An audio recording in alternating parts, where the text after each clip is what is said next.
Moisturiser പുരട്ടുക. അല്ലോ ഇതിലേതാ പറഞ്ഞ razor? ഇതായി.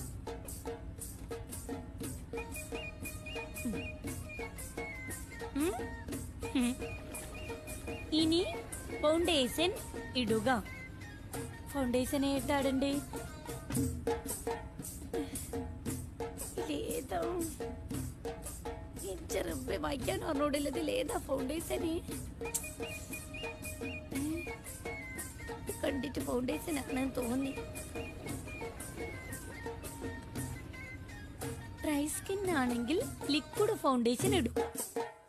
ഓയിലി സ്കിൻ ആണെങ്കിൽ മാറ്റ് ഫൗണ്ടേഷൻ ആണ് നല്ലത്. ഇഞ്ച സ്കിൻ ഓയിലാണോ ഡ്രൈ ആണോ നമ്മളെങ്ങനെ അറിയുവോ? ഫൗണ്ടേഷൻ ഇടുന്നതിന് മുമ്പ് ബേസ് ഇടുന്ന